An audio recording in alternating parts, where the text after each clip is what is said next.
That is part one of our outreach. Access to enterprise finance. We've been able to finance 907 SMEs, and we have increased that by 12% from last year. That's creating 2,500 jobs from those. We have been able to provide loans, which we call short-term loans, 78 million, cooperative finance, we spend 1 million, trade finance, 83 million, contractor finance, 63 million, micro loans disbursed 1 million. And that resulted from such disbursements, some entrepreneurs as we see them. We also focused on improving rural funding. Rural SMEs received just over 59% of our funding. We also managed to focus on women-owned businesses, which was a deliberate strategy, because we've found, and there's empirical evidence, that women-owned businesses are family businesses, and they pay better than any other business. 85% of the loans, therefore, went to businesses with turnover that are less than 500,000. That is a small business and micro business. So this increased funding allowed rural entrepreneurs to have access to government business such as school feeding schemes and other. This is the spread of the support of our business in terms of the districts. I'm not going to go through it in detail because the presentation is there. This is one of our factories which is managed by Eastern Cape Citizen. We also managed to provide critical skill transfers to SMEs through our EDS, or Enterprise Development Services program. Because as a development finance institution, we don't only provide finance, there's also a support system, mentoring, coaching, and other non-financial services. In the Contractor Finance Emerging Program, we have a skills program called Emerging Contractors Development Model, which assisted 62 contractors, and we spent 5.3 million. We created new opportunities by improving a number of business registrations, which is a non-financial support that we provided. We increased it from 5,500 to 5,700. We have a fund called Imvaba Fund, which is administered here. And out of that fund, as you see, we've disbursed some funds, but we've had challenges, which we will talk about, and we've unlocked that challenge. Now, we expect that fund will increase. We resuscitated Eastern Cape Information Technology Initiative called ECT Incubator. It's at Southernwood. We also invested in new projects, your essential oils. We also assisted in growing the existing markets and developing new markets. Implemented 15 special development projects where we actually allocated 7 million and created 352 jobs. Some of the jobs were existing, but we saved them.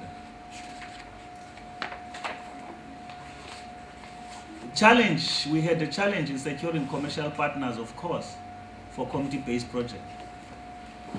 Because community-based projects are perceived to be risky, but through ECDC, we encourage development of innovative projects, and we take the highest risk there in such community projects. That's why you saw you get your Zwelake cosmetic creams in Port Elizabeth, which is expected to actually generate 250 jobs on full production. 250 million was spent on trials for pipeline dietary fiber extraction project, which we had to resuscitate also. 1,000 jobs expected from the pineapple project at full production and the farms and the processing facilities, which is the downstream that is linked to the processing of the pineapple industry. which we had to resuscitate. 1.8 million secured from Tina Sinago, because we also have partnerships that we use, and we actually work together to co-fund some of the projects. So we've co-funded raspberry production in the Eastern Cape. In Molteno, 293 hectares are already planted and 123 jobs have been created. We've also assisted the spinning, weaving and pottery project in OR Tambo district. 1 million has been was committed to municipal support projects, and was originated, of course, by municipalities. That is a partnership that we work with.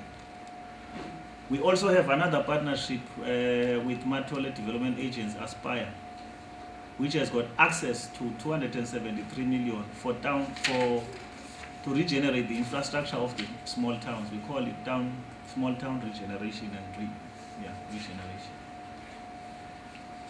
So in a nutshell, the economic downturn led to fewer investments attraction that were envisaged, because when there was an economic downturn, nobody wanted to come here.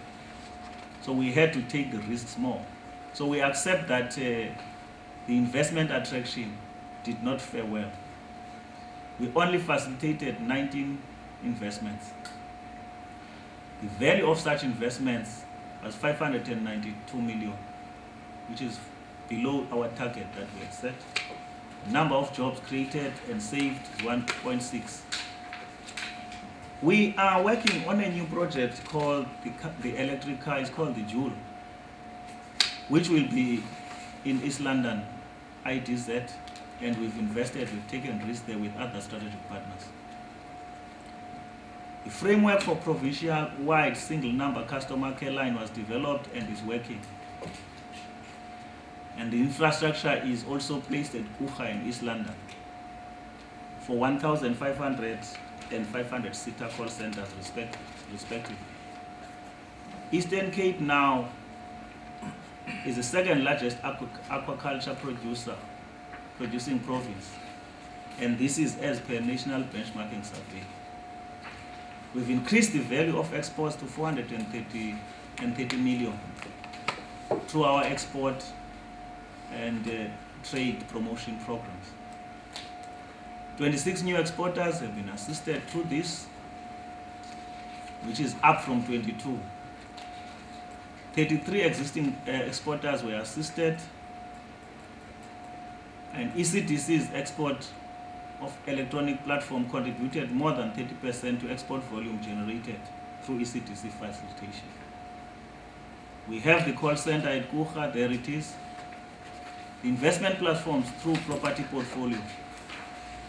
In terms of the average occupancy rate at Fort Jackson and Vulindlela, we are at 85%. ECDC has collected 37 million from the renters. Collection of the old debt also declined to 11.7 million from a 12.9 million previously. So we're making inroads in terms of collecting old debts and delinquent clients.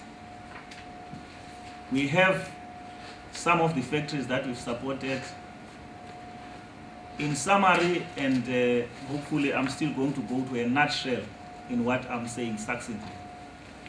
But in summary, we've made our loan disbursements decreased by 28% because of the financial crisis that we spoke about, to 226 million.